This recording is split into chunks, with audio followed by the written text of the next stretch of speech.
Hi, this is Roger, thanks for dropping by. This is a working day today. I've got lots of things to do, so the video is going to be in bits. But to give you a clue as to what the bits might be, we're going to rearrange some shelving here because I want the plants on, let's turn the camera. I want the plants on this shelf gone, yeah? They're going to be replaced with low-level plants that have no height at all, no leaves or anything like that. Things like my pinguiculas are going to go on that shelf. The reason is I'll get a line of sight from my chair through this shelving to where I'm going to put the bird feeders where they used to be, yeah? Which is right next to the hedge and the fence and the bushes, which gives the birds some cover and a feeling of security. I think it being out in the open like this is not so good. So we will replace everything on here with low-level plants. Yeah.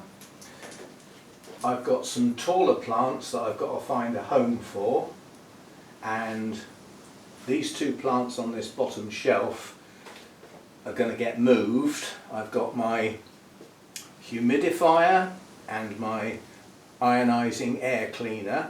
Both of those are going back down in the shed. That frees up that shelf. So one of those tall plants can go on there. The other one I'll find somewhere for. Basically, we've got to do the deicers. Now I'm going to get the Cymbidiums in a minute. This is a sequencing thing. I can't do what I want to do until the Cymbidium staging is in here. And I want to put that big deicer tray on the bottom shelf of the staging. Now I can't lift it with the pots and the water in it. Yeah, it's too heavy. I can't do that. I'd probably tip it over or something and chuck the water everywhere and whatever. So that's not going to be attempted. So I need the staging in here so that I can put the spare tray on the staging, lift the plants into it, and then transfer the water into the tray in situ, so there is no lifting of anything heavy. Yeah, the plants will be moved one at a time, possibly two at a time if I can grab hold of them, but they need to be left to drain a bit, but it doesn't matter anyway. The water that's in that tray I will reuse. It's only been in there 2 days. Yeah, I've got the RO unit on the go because I'm virtually out of water. I'm down to 2 of my, whatever they are, 4 pints, 2 and a bit litres. I'm down to 2 of those at the moment, so I'm nearly out of water. It's these deicer trays that take it all up. So that gets the deicer tray onto the staging. The smaller tray I can lift with the water in, that's okay. That clears off those 2 tables. Those are going back down in the shed for the winter. They're no longer required. And that means the Cymbidium staging can go right up against the glass, which gives me space here. Yeah? So I'm not losing space where I need to move around. And when I need to get to those plants there, it'll just wheel out of the way. And then when I want to get to these plants, it can wheel back again. So it's not going to be in the way, it'll be fine. Then I need to shuffle around the Cymbidiums themselves. While I'm shuffling them around, getting the wire off, so that they can be movable and placed more sensibly, because at the moment they were placed to be well spaced out and in such a way that when I poured water in them it drained down and can be gathered to water the ones on the bottom shelf, so it was actually planned. They don't need to do that now because they'll get watered in here. They get picked up and watered like I normally do. I won't have to catch the water that comes out specifically outside. I'll just do it here like I normally do. So they can be rearranged. And then finally, the final thing is this here is wasted. The geraniums have got to stay in for the winter, but by clearing off down here, those bottom shelves, I'm pretty sure those can go there. And if they don't fit, I'm just going to hack them back. Yeah? They're going to slow right up anyway as I reduce the temperature on the thermostat. The spare tray for the deicers, this rather large clumsy thing, can end up standing upright in the lounge up against my shelving where my repotting tray is. They can both go together, so it won't take up any more space than the potting tray takes up. It'll just be taller. So quite a bit to do, and there is some rearranging to do. I've got a shelf at the back there with 4 pots on it. I won't say it's wasted, but it's underutilised. Now that's a semi-shaded shelf, so we might be able to find some things that will stay there for the winter. I do have to reach through to get them, but it's not real bending. It's not bottom shelf bending, which is what I'm trying to avoid. So I'm going to be shuffling a few things around. So we've got to get the Cymbidium staging in. I can't do much else until I do that because I can't start on the Decas, and I want the Cymbidiums in place and the Decas in place so that I know that that is done. Then I can start looking at rearranging other shelves. So I will film bits of this. I'm not going to film it all. I'm not going to film taking out 20 pots from a tray and putting them in another tray, for instance. But I'll film bits of it and we'll put the bits together to make a video for today. Tomorrow is a travel day and an orchid show. I won't be filming tomorrow, but I will get Hannah to take some stills of the show, just blooms, not scenery, no faces or anything like that. And I will put those together as a video slideshow so that you get to see some of the blooms. Try and pick on the more unusual. We won't have loads of slides of Phalaenopsis. Most of you have got some of your own. So we'll try and pick on things that perhaps you may have never seen before, or the unusual, or the rare, things like that. I'll get Hannah to take some stills on her phone and then I'll put them together. Whether I get a Sunday chat actually done this Sunday or not, I don't know. Because Hannah's down here, we will have a working Sunday to a degree. If the weather's suitable, it'll be a gardening day. I'm going to try and get her to cut my hair if we've got time, and we've got some bits and pieces to do in the house, which is easier if 2 of us do. So it'll be, you know, a slow, leisurely but working day on Sunday, so I might not get anything filmed. But what I will do if we have a gardening day is, oh excuse me, cat hair, I will have a whiz round with the camera before we start so that I can go round on Monday and show what we've done, the changes. My big hope is, weather permitting, that having moved the Cymbidiums and the bird feeder, we can actually clear the patio up, get the strimmer out, do all the edges and have a good sweep up and give it a good tidy, which will be the last one this year apart from leaves. When those oak leaves come down, there comes a point where there's hardly any left on the tree. Until then, I'm not prepared to sweep leaves up every week. They just keep coming back. So eventually, probably mid-November or early November, depending, we'll get a storm, and that storm will take all the leaves off the tree, just leaving a few. At that point, the leaves that I've got in the garden is all I'm going to get. So I can get the leaf blower out, and what we do is we blow all the leaves up into the alleyway, and that they can just stay there, because I don't use it. Apart from now, when I've got to run round the house to get to the other end of the Cymbidium staging to lift it up over the steps. I can lift it into here from the front, but then the back end needs to be lifted over the steps, and there isn't room to get out through the door, so I have to make a dash right around the house to lift up the other end. And then once it's in here, I'm okay. So I'll break off and I'll film little bits and I'll put them together as the day goes on, but it is a working day. One of those, you know, we have to do it now and again, don't we? It's what it's all about.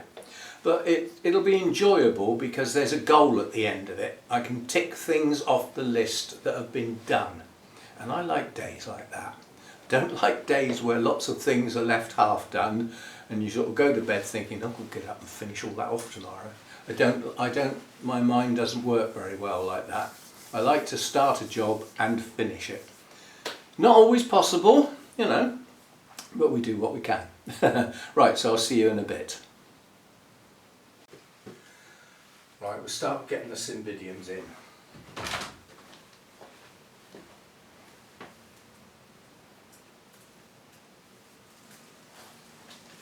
These are the ones off the bottom shelf. Absolutely soaking wet. Well, this is one reason for bringing them in, is to dry them off. Because while they're like this, I'm not prepared to feed them, because it would mean pouring more water in. Is that a bug?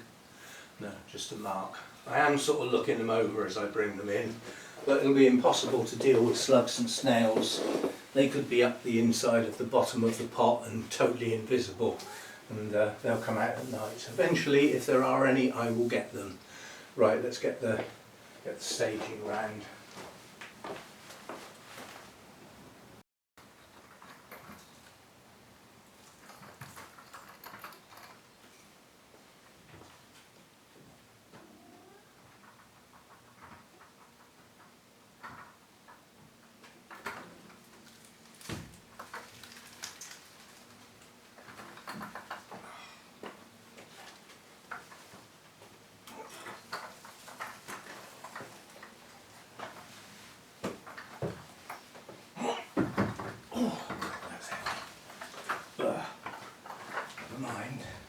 I suppose I could have actually taken the Cymbidiums off, as they're going to come off anyway, couldn't I? Right, now I've got to leave that now, puffed out, and go round the house. So I'll leave it running, I'll edit it out. Can't even get out of the door now because the camera's in the way. This is a big sequencing job, this today's stuff.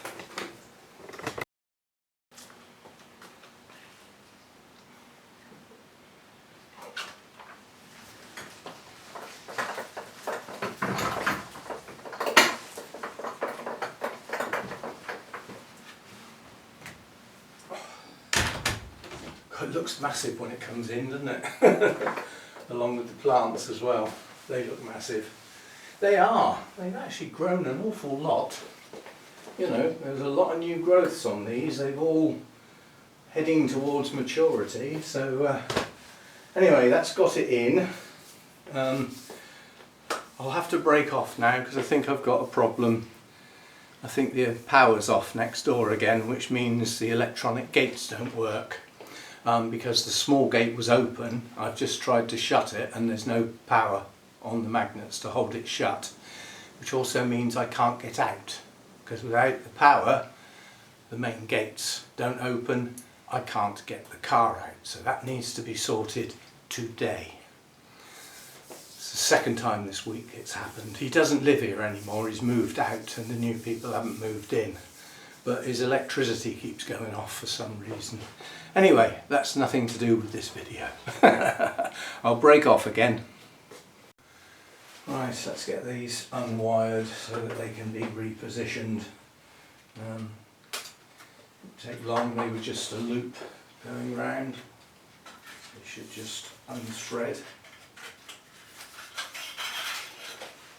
And they can be moved around, lifted up, moved to water and repositioned so that there's more room on this shelf. And that's my phone, I'll be back. Right, where was I? That was the guy from next door phoning back to sort out the gates. We also had a chat about there is a manual override on the double gates to get the car in and out that has a manual key to lock them, because once we had a power cut and he was panicking because he couldn't find the manual key. So he had his van in here, he needed to go to work, I needed to go to a funeral, which I didn't get to in the end. But yeah, there was a manual key to unlock them, and then you turn a sort of lever and then you can actually push them open manually without power. And he's just talked me through that. They are actually unlocked, but you still have to turn a lever effectively 90 degrees on the inside to be able to push them open manually. So they are still secure even though they're not actually locked. So if ever the power's off or anything, I can still get out and back in again, more importantly. Right, so that's that sorted. He's now wondering what on earth is gobbling his electricity in the house, because he topped that up the other day and the power's gone off again. So he's just had to top it up again. And I had to go into his meter box and reset his meters for him. When the power goes off, there's 2 reset buttons had to be pressed, which I've had to do for him, because he's working, so he's not in the area at the moment. Come on then, Nuisance. Nuisance is going up the vet on Monday. He's got to have his claws trimmed. That's a regular event. Even though he sort of uses his scratching pad, it's just a thing with older cats. Their claws get very enlarged and brittle. And I mean, that one time when I didn't realise what was going on, several of his claws actually dug into his little pads and made them bleed, and a couple were infected, so we don't want that again. But while he's there, it's come to the time of year. It happens every 2 years on a cycle towards the end of the summer, and his fur starts getting matted. And it doesn't matter how much he's brushed. In fact, brushing almost seems to make it worse, because it bunches his underfur, you know, his thick underlayer. You'd think he was an otter or something and needed to be waterproof, but it happens every couple of years, and my clippers just won't handle it. So I've said to the vet, you know, can you have a look at that for me? So he might come back with bald patches. But it's got to be done. I mean, it can't be comfortable for him. Right, that's that then. So they're all now movable, so they can all be repositioned so that I can get more on there than just this 4. I don't mind if they touch, it doesn't worry me. But one thing I would like to do is get all the dead leaves out, twigs and things, and we'll have a look over them, see if there's any dead leaves need trimming off or anything like that now that they're inside. I mean, I have said that there's virtually no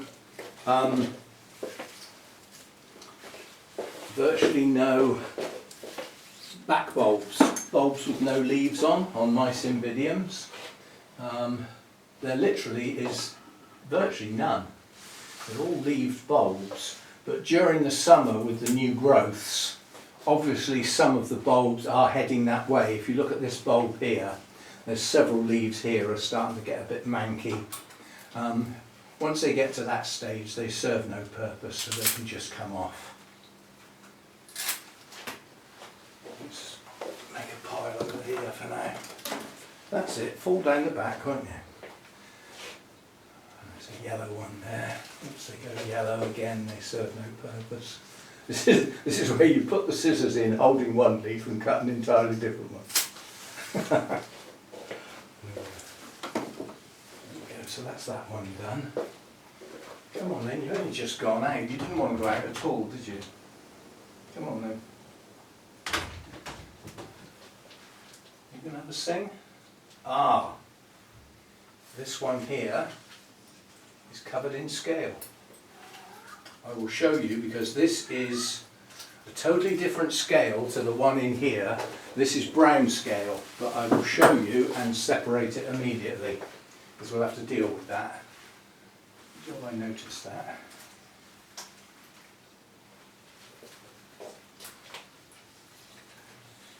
You find a leaf that's got, there's a lot of them too, it's not just a few. I'll see if I can get that leaf in front of the camera so that you can see. Hopefully you can see them on this leaf. As the other leaves are in the way, this is not easy to do. Hopefully you can see them, and you can see spots on other leaves where they have been. Ah, here's a good one, because these are underneath. Hopefully you can see that. So that one is covered in scale. That's got to be dealt with. So we'll put that over there out the way and have a good look at the one next to it. Make sure they haven't transferred across. So those those are outside scale basically. Those are the same sort of scale that I've had on my bonsai pine trees. I had scale on them once. They have to be sprayed. It's unusual to get pests on pines really. There's not many pests that can bite into pine needles successfully, so they don't tend to get bothered too much. But they do get grayscale sometimes. I'm sure there's people think there's only one type of scale. It's far from it. There's quite a few different types, and they can affect different plants. Right, well I don't see any on this one, and this was the one that was next to it. This one looks clean. I'm not going to spray a plant just in case. I only spray when I can find a reason. So, got one yellow leaf on this one. It's not bad, is it? One for the whole of the summer.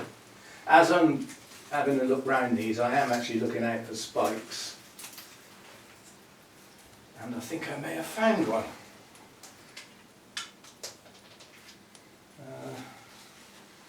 Could it be a new growth? It's unlikely this time of year, so I think I may have found the first spike. Difficult to tell. I mean, I always say, rather than sweating and worrying over whether you've got a spike or a growth, just wait. When it gets 2 or 3 inches long, it will be blatantly obvious what it is. And that won't take long. So just wait, be patient. Right, so that is the bronzy coloured hybrid. May have a spike. An unusual time of year to have a new growth, but it's nonetheless still possible. Right, let's have a look at this one.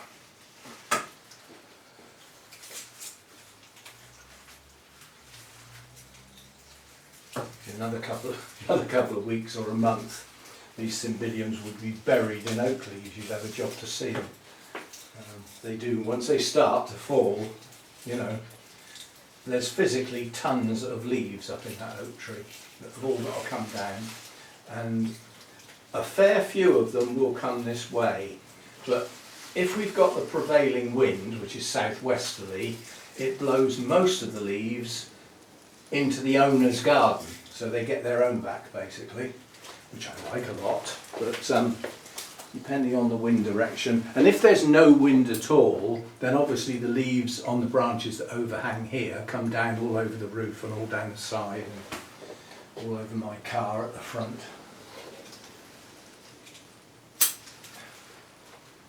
Well, I'm quite pleased that I'm not having to cut loads of bits off.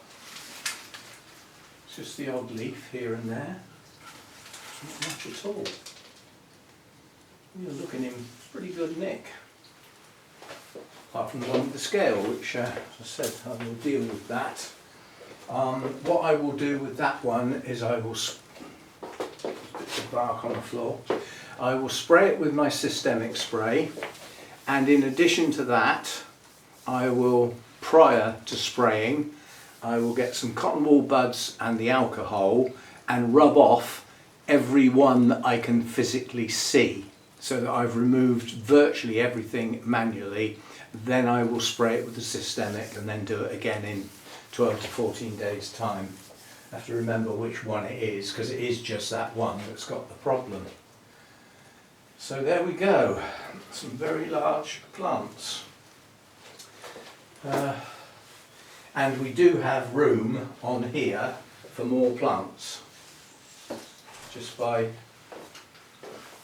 I've got the others over here on the floor, the ones I bought in earlier. So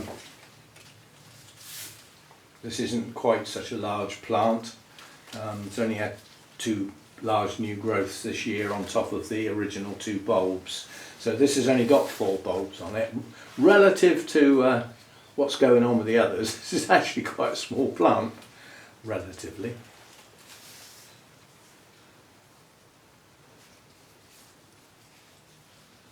This one's got a few scale as well.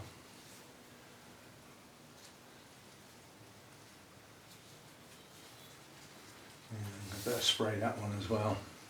It's only a few, it's just a couple. But where there was a couple, in a week's time we could have dozens, and in a couple of weeks' time we could have hundreds. So we'll put that there to spray as well. That's the one that was probably underneath the one on the top that had the scale, and they've dropped through. possibly. Now this is the big miniature. It's difficult to see it as a miniature because of the sheer size of the plant, but if you put it next to my actual miniature, it's blatantly obvious that it's a miniature. It's just a lot taller than my real miniature because of the size of the pot. The other one's in quite a small pot because it's a much smaller plant. This one, however, is an enormous plant. It's put on a lot of new growth this year, and if each one of those new growths gets to actually bloom, boy is that going to be a spectacle. Oh, that's somebody at the gate. I must go. So many interruptions. That was my home shopping. I'd forgotten all about them, and the time's crept on. I have a delivery slot that's 4 hours long. It's the cheapest version, and they let you know which hour of those 4 hours literally on the day. So this morning they said it was between 12 and 4. I can virtually guarantee I'm in, and most of my chores are done by then. Normally it's between 3 and 4, but today it was between 12 and 1, so it caught me out. It's lucky I heard it. But, if he'd turned up a bit earlier, the power was off, so the doorbell wouldn't have worked. But they phone. If they can't contact you via the gate or whatever, then they ring your mobile, so I'd have still found it. But yeah, and the last one is the little miniature with its 2 new growths.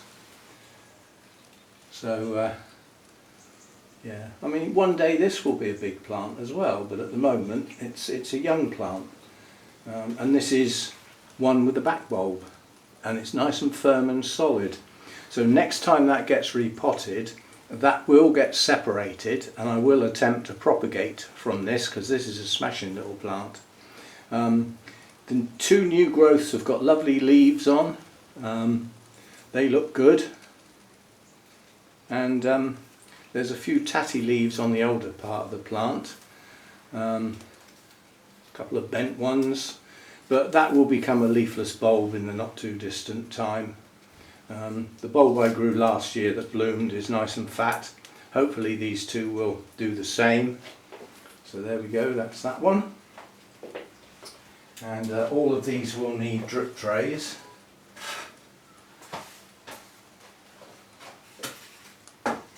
These at that end. Nearest the window then. And in theory there should be room for those other 2 when I've dealt with the scale on the top here, so we won't need to go anywhere else. Now we move on to the next chore, which is the desers. So I need to get my dehumidifier out of the way so that we can push this over and go over as far as it can for now, like that. And then we get out our tray.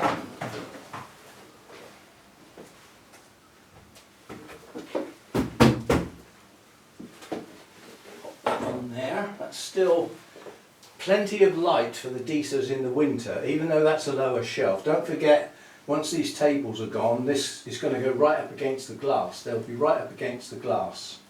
So this tray, in theory, I can lift with the pots and the water.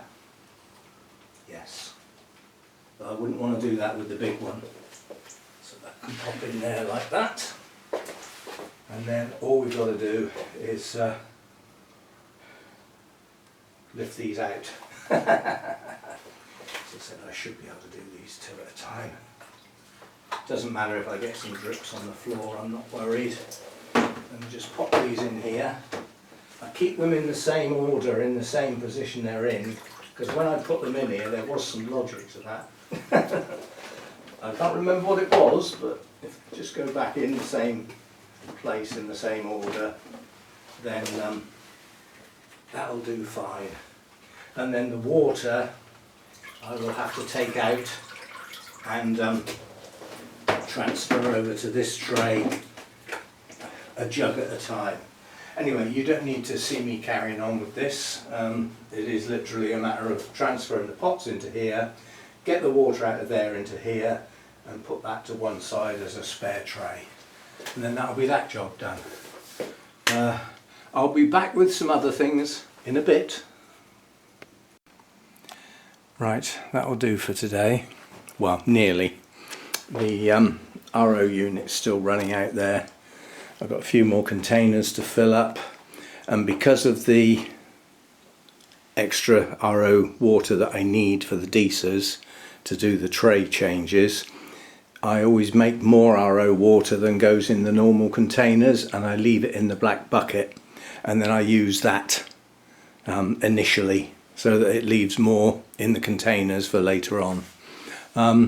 I'll still need to move a few plants around, because I mean I've got a couple of plants in bloom over there that you can't even see. So there'll be a bit more shuffling around to do, just to bring blooming plants into view, basically. The Paphiopedilums, apart from Blackjack, because it's in bloom, so it's got a tall spike on it, they've all come over here now. So they're up on the back row there. My odont types from here have gone here. There's a few extra plants have gone onto that top shelf where Derek's plants are. That made room for these to move back and this one to go here because it's in bloom. Colours actually go quite nice with what's already there. That works quite well. And the other flowering Phalaenopsis came over here with these two. So see, Phalaenopsis out of bloom could go on this shelf because they're low down, but all the Phalaenopsis is very soon will be going into the kitchen once I've built the new shelf out there. So, you know, that will free up some space in here. Even the ones in bloom will go out in the kitchen because they'll go on the actual shelf because they'll have the height above them.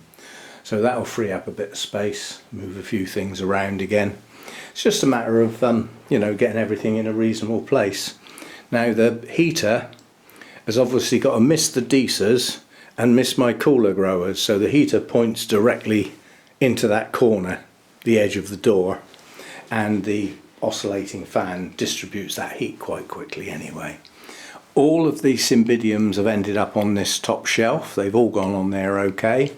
The one that had the scale, I've gone over it with alcohol and cotton wool buds, and then given it a good spray with the systemic, and it will get another spray with the systemic and a manual removal in 10, 12, 14 days time when I get round to it. So yeah, that'll do for today. I'll just show you, if I come in here and sit in my seat, this was the plan.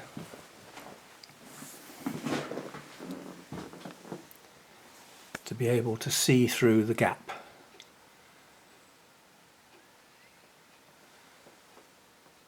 So I can see the bird feeder from here. It's focusing on the shelf at the moment, it's not going to focus. But I can see if I duck down a bit, I can see the bird table itself, and I can see the actual hanging feeders, no problem. And the nuthatch has been on the feeder since I moved it there. Very short visit, I must admit. It came in and literally landed on the side of the table and then went down on the nuts and then was gone again in a flash. But it means it's found the feeder. That's all that matters. As long as it knows it's there, it hangs around in that big oak tree, so it can see it from up there. And gradually, as the number of birds increases, other birds will see those birds coming and going and wonder what's going on, what's so interesting over in that corner, and will come and have a look, and then they'll find the food as well. So yeah, I'm pleased with that little gap through there. I was getting a bit worried that I wasn't going to be able to see the birds this year. No good for filming, but if I was going to film the feeders, I'd do it through the kitchen window. So yeah, so I mean, that's my view from here, sitting here, so I can see some of the orchids in bloom. I can see out into the garden if I lean over a bit. Yeah, pleased. So that'll do for today. Let's get this thing processed. There's a lot of editing to do, bits to cut out, long bits with where it was left on and nothing was being filmed.